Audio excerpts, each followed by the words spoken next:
Hi ಎಲ್ಲರಿಗೂ ನಮಸ್ತೆ. ನಾನು ನಿಮ್ಮ ಆಶಾ ಚಂದ್ರಭಟ್. ಆಶಾಸ್ ನಳಪಾಕಕ್ಕೆ ನಿಮಗೆಲ್ಲರಿಗೂ ಸ್ವಾಗತ. ಇವತ್ತು ನಾವು ಬಾಳೆಕಾಯನ್ನು ಉಪಯೋಗಿಸಿಕೊಂಡು ಒಂದು ಮಸಾಲೆ ಪಲ್ಯ ಹೇಗೆ ಮಾಡೋದು ಅಂತ ಹೇಳೋದನ್ನು ತೋರಿಸ್ಕೊಡ್ತಾ ಇದ್ದೇವೆ. ರೆಗ್ಯುಲರಾಗಿ ನಾವು ಮಾಡೋ ಪಲ್ಯಕ್ಕಿಂತ ಒಂದು ಸ್ವಲ್ಪ ಬೇರೆಯಾಗಿ ಹೇಗೆ ಮಾಡ್ಬೋದು ಅಂತ ಹೇಳೋದನ್ನು ನೋಡುವ. ಈಗ ಇದಕ್ಕೆ ನಾನು 3 ಬಾಳೆಕಾಯನ್ನು, ಅಂದರೆ ಒಂದು ಅರ್ಧ kg ಬಾಳೆಕಾಯನ್ನು ನೋಡಿ ಈ ಥರ ಸಪೂರವಾಗಿ ಉದ್ದಕ್ಕೆ ಹೆಚ್ಚಿಟ್ಕೊಂಡಿದ್ದೇನೆ.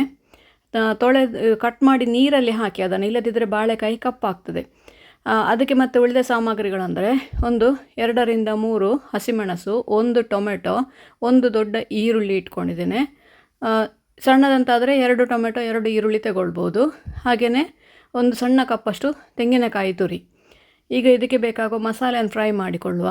ಮೊದಲಿಗೆ 1 ಟೇಬಲ್ ಸ್ಪೂನಷ್ಟು ಎಣ್ಣೆ ಹಾಕ್ಕೊಂಡು ಇಂಗನ್ನು ಮೊದಲಿಗೆ ಫ್ರೈ ಮಾಡಿಕೊಳ್ಳುವ. ಮುದ್ದೆ ಇಂಗಾದರೆ ಈಗ ಮಾಡಿಕೊಳ್ಬೋದು, ನೀವು ಹುಡಿ ಇಂಗು ಹಾಕೋದಾದರೆ ಒಗ್ಗರಣೆಗೆ ಹಾಕಿಕೊಳ್ಬೋದು. ಇಂಗು ಸರಿಯಾಗಿ ಫ್ರೈ ಆಗಬೇಕು, ಅಂದರೆ ಅದು ಕೆಂಪಗಾಗಿ ಉಬ್ಬಿಕೊಂಡು ಬರ್ತದೆ. ಆವಾಗ ಅದಕ್ಕೆ ನಿಮಗೆ ಖಾರಕ್ಕೆ ಎಷ್ಟು ಬೇಕು ಅಷ್ಟು ಕೆಂಪು ಮೆಣಸು, ಅಂದರೆ ಬ್ಯಾಡಗಿ ಮೆಣಸು ನಾನೊಂದು 4-5 ಹಾಕ್ಕೊಂಡಿದ್ದೇನೆ. ನಿಮ್ಮ ಮನೆಯಲ್ಲಿ ಎಷ್ಟು ಬೇಕೋ ಅಷ್ಟು ಹಾಕ್ಕೊಳ್ಬೋದು. ಅದಕ್ಕೆ ಹೆಚ್ಚು ಕಡಿಮೆ ನಿಮ್ಮ ಖಾರಕ್ಕೆ ಅನುಗುಣವಾಗಿ ಮಾಡಿಕೊಳ್ಬೋದು.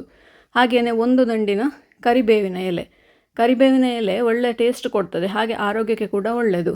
1 ಟೇಬಲ್ ಸ್ಪೂನಷ್ಟು ಕಡಲೆಬೇಳೆ, ಬೇಕು ಅಂತಾದರೆ ಉದ್ದಿನ ಬೇಳೆ ಕೂಡ ಸೇರಿಸಿಕೊಳ್ಬೋದು. ಹಾಗೆಯೇ 1 ಟೀ ಸ್ಪೂನಷ್ಟು ಜೀರಿಗೆ, 1 ಟೇಬಲ್ ಸ್ಪೂನಷ್ಟು ಕೊತ್ತಂಬರಿ ಅಥವಾ ಧನಿಯಾ, ಇದರ ಜೊತೆಗೇ ಒಂದು 2 ಬೀಜದಷ್ಟು, ಅಂದರೆ ಒಂದು ಸಣ್ಣ ನೆಲ್ಲಿಕಾಯಿ ಗಾತ್ರದಷ್ಟು ನಿಮಗೆ ಹುಣಸೆ ಹಣ್ಣನ್ನು ನಾವು ಇದಕ್ಕೆ ಹಾಕಿ ಫ್ರೈ ಮಾಡಿಕೊಳ್ತಾ ಇದ್ದೇವೆ. ಹಾಗೆ ಅದನ್ನು ಹುಡಿ ಮಾಡಿಕೊಳ್ತೇವೆ. ಇದೆಲ್ಲವನ್ನು ಕೂಡ ಪರಿಮಳ ಬರುವವರೆಗೆ 1 ರಿಂದ 2 ನಿಮಿಷ, ಅದು ಸರಿಯಾಗಿ ಕಡಲೆಬೇಳೆ ಫ್ರೈ ಆಗಿ ಪರಿಮಳ ಬರಬೇಕು. ನೋಡಿ ಕೆಂಪಾಗ್ತದೆ ಅದು. ಇದೀಗ ರೆಡಿ ಆಯಿತು. ಅದು ಈಗ ಪೂರ್ತಿ ತಣ್ಣಗಾದ ನಂತರ ಅದನ್ನು ಪೌಡರ್ ಮಾಡಿಕೊಳ್ಳುವ. ಅಷ್ಟೊತ್ತಿಗೆ ನಾವು ಬಾಳೆಕಾಯನ್ನು ಬೇಯಿಸಿಕೊಳ್ಳುವ. ಬಾಳೆಕಾಯಿ ಬೇಯಲಿಕ್ಕೆ ಒಂದು ಪಾತ್ರೆಗೆ ಒಂದು 2 ಟೇಬಲ್ ಸ್ಪೂನಷ್ಟು ಎಣ್ಣೆ ಹಾಕ್ಕೊಂಡು ಉದ್ದಿನ ಬೇಳೆ 1 ಟೇಬಲ್ ಸ್ಪೂನು, 1 ಟೀ ಸ್ಪೂನು ಸಾಸಿವೆ, ಹಾಗೆಯೇ 1 ಟೀ ಸ್ಪೂನಷ್ಟು ಜೀರಿಗೆ ನಾವು ಆವಾಗ ಕೂಡ ಹಾಕ್ಕೊಂಡಿದ್ದೇವೆ, ಆದರೆ ಈಗ ಒಗ್ಗರಣೆಗೆ ಪುನಃ ಹಾಕ್ಕೊಳ್ತಾ ಇದ್ದೇವೆ. ಜೊತೆಗೆ ಒಂದು ಸ್ವಲ್ಪ ಕರಿಬೇವು, ಬೇಕು ಅಂತಾದರೆ ಮೆಣಸು ಕೂಡ ಹಾಕಿಕೊಳ್ಬೋದು. ನಾನಿಲ್ಲಿ ಹಸಿಮೆಣಸು ಹಾಕ್ತಾ ಇರುವ ಕಾರಣ ಕೆಂಪು ಮೆಣಸು ಹಾಕ್ತಾ ಇಲ್ಲ. ಇಲ್ಲಿ 3 ರಿಂದ 4 ಹಸಿಮೆಣಸನ್ನು ಉದ್ದಕ್ಕೆ ಸೀಳಿ ಹಾಕ್ಕೊಳ್ಳಿ, ಇಲ್ಲ ಸಣ್ಣಕ್ಕೆ ಕಟ್ ಮಾಡಿ ಕೂಡ ಹಾಕಿಕೊಳ್ಬೋದು. ಮಕ್ಕಳಿಲ್ಲ ಅಂತಾದರೆ ದೊಡ್ಡಕ್ಕೆ ಹಾಕಿದರೆ ನಮಗೆ ತೆಗೆದಿಡ್ಲಿಕ್ಕೆ ಆಗ್ತದೆ, ಸುಲಭ ಆಗ್ತದೆ. ಹಾಗಾಗಿ ನಾನು ದೊಡ್ಡಕ್ಕೆ ಹಾಕ್ಕೊಳ್ತೇನೆ. ಇದು ಫ್ರೈ ಆದ ನಂತರ ಅದಕ್ಕೆ ನಾವೇನು ಈರುಳ್ಳಿಯನ್ನು ಸ್ಲೈಸ್ ಮಾಡಿ ಇಟ್ಕೊಂಡಿದ್ದೇವೆ ಅದನ್ನು ಹಾಕ್ಕೊಂಡು ಅದನ್ನು ಟ್ರಾನ್ಸ್ಪರೆಂಟ್ ಆಗುವವರೆಗೆ ಅದನ್ನು ಒಂದು 2-3 ನಿಮಿಷ ಫ್ರೈ ಮಾಡಿಕೊಳ್ಳುವ. ಅದಾದ ನಂತರ ಅದಕ್ಕೆ ಟೊಮೆಟೊ ಸೇರಿಸಿಕೊಳ್ಳುವ.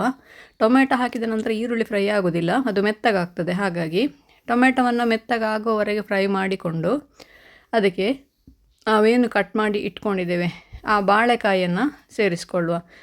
ಕಟ್ ಮಾಡಿ ನೆನೆಯಲಿಕ್ಕೆ ಹಾಕಿದಂತಹ ನೀರು ಬೇಡ, ಅದು ಅದರಲ್ಲಿ ಒಂಥರ ಕನರ್ ಇರ್ತದೆ. ಹಾಗಾಗಿ ಆ ನೀರನ್ನು ಸೋಸಿಕೊಂಡು ಬಾಳೆಕಾಯನ್ನು ಮಾತ್ರ ಹಾಕಿಕೊಳ್ಳಿ.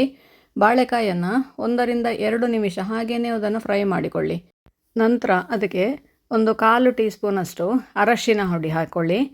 ಮೆಣಸಿನ ಹುಡಿ ಹಾಕ್ತಾ ಇಲ್ಲ, ಯಾಕಂದರೆ ನಾವು ಆಲ್ರೆಡಿ ಖಾರಕ್ಕೆ ಬೇಕಾದಷ್ಟು ಬ್ಯಾಡಗಿ ಮೆಣಸು ಹಾಕ್ಕೊಂಡಿದ್ದೇವೆ. ರುಚಿಗೆ ಬೇಕಾದಷ್ಟು ಉಪ್ಪು ಸೇರಿಸಿಕೊಂಡು ಈಗ ಒಂದು ಸ್ವಲ್ಪ ನೀರು ಸಾಕು. ಬಾಳೆಕಾಯಿ ಪಕ್ಕ ಬೇಯ್ತದೆ, ಫ್ರೈ ಮಾಡಿ ಆಲ್ರೆಡಿ ಅದು ಮೆತ್ತಗಾಗಿರ್ತದೆ. ಹಾಗಾಗಿ ಸ್ವಲ್ಪ ನೀರು ಹಾಕ್ಕೊಳ್ಳಿ. ನಾನಿಲ್ಲಿ ಸಾಧಾರಣ ಅಂದಾಜು 1 ಕಪ್ಪಷ್ಟು ನೀರು ಹಾಕ್ಕೊಂಡಿದ್ದೇನೆ 3 ಬಾಳೆಕಾಯಿಗೆ. ಬೇಕು ಅಂತಾದರೆ ಮತ್ತೆ ಸ್ಪ್ರಿಂಕಲ್ ಮಾಡಿಕೊಳ್ಬೋದು, ಬೇಯಲಿಲ್ಲ ಅಂತಾದರೆ. ಎಲ್ಲವನ್ನು ಕೂಡ ಒಮ್ಮೆ ಚೆನ್ನಾಗಿ ಮಿಕ್ಸ್ ಮಾಡಿಕೊಂಡು ನಂತರ ಅದಕ್ಕೆ ಒಂದು 5 ರಿಂದ 6 ನಿಮಿಷವರೆಗೆ ಮುಚ್ಚಳ ಮುಚ್ಚಿ ಸಣ್ಣ ಉರಿಯಲ್ಲಿ ಬೇಯಿಸಿಕೊಳ್ಳುವ.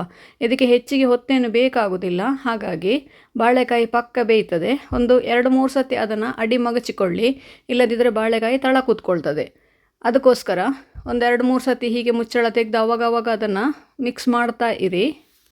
ಬಾಳೆಕಾಯಿ ಬೆಂದು ಆಲ್ಮೋಸ್ಟ್ ನೀರು ಆರ್ತಾ ಬಂತು ಅಂತ ಹೇಳುವಾಗ ಅದಕ್ಕೆ ನಾವೇನು ಫ್ರೈ ಮಾಡಿ ಹುಡಿ ಮಾಡಿ ಇಟ್ಕೊಂಡಿದ್ದೇವೆ ಆ ಮಸಾಲೆಯನ್ನು ಸೇರಿಸಿಕೊಳ್ಳುವ. ಹಾಗೆಯೇ 1 ಕಪ್ಪು ಕಾಯಿ ತುರಿ ನಿಮಗೆ ಬೇಕಾದಷ್ಟು ಹಾಕ್ಕೊಳ್ಬೋದು, ಅಥವಾ ನಿಮಗೆ ಕಾಯಿ ತುರಿ ಇಷ್ಟ ಇಲ್ಲ ಅಂತ ಹೇಳುವವರು ಕಾಯಿ ತುರಿಯನ್ನು ಸ್ಕಿಪ್ ಕೂಡ ಮಾಡಿಕೊಳ್ಬೋದು. ಇಲ್ಲಿ ಇದನ್ನೊಮ್ಮೆ ಚೆನ್ನಾಗಿ ಮಿಕ್ಸ್ ಮಾಡಿಕೊಂಡ್ರೆ ನಮ್ಮ ರುಚಿಯಾದ ಬಾಳೆಕಾಯಿ ಮಸಾಲೆ ಪಲ್ಯ ರೆಡಿ ಆಯಿತು. ಇದನ್ನು ನೀವು ಚಪಾತಿ ಜೊತೆಗೆ, ಅನ್ನದ ಜೊತೆಗೆ, ಗಂಜಿ ಜೊತೆಗೆ, ಹಾಗೆ ದೋಸೆಗೆ ಕೂಡ ನೀವು ಸೈಡ್ ಡಿಶ್ ಆಗಿ ಉಪಯೋಗಿಸಿಕೊಳ್ಬೋದು.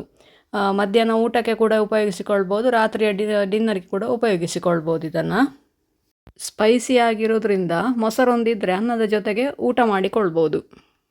ನೀವು ಕೂಡ ಒಮ್ಮೆ ಖಂಡಿತವಾಗಿಯೂ ಟ್ರೈ ಮಾಡ್ತೀರಿ ಅಲ್ವಾ ಸ್ನೇಹಿತರೆ? ನೀವು ಕೂಡ ಒಮ್ಮೆ ಟ್ರೈ ಮಾಡಿ ನೋಡಿ, ಹೇಗಾಯಿತು ಅಂತೇಳಿ ಕಮೆಂಟ್ ಮೂಲಕ ನಮಗೆ ತಿಳಿಸಿ. ಲೈಕ್ ಕೊಟ್ಟು ಶೇರ್ ಮಾಡಿ.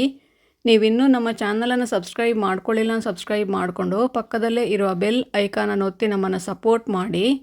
ಮುಂದಿನ ವಿಡಿಯೋದಲ್ಲಿ ಹೊಸ ಅಡಿಗೆಯೊಂದಿಗೆ, ಹೊಸ ರೆಸಿಪಿಯೊಂದಿಗೆ ಪುನಃ ನಿಮ್ಮನ್ನು ಭೇಟಿ ಆಗ್ತೇನೆ. ಧನ್ಯವಾದಗಳು.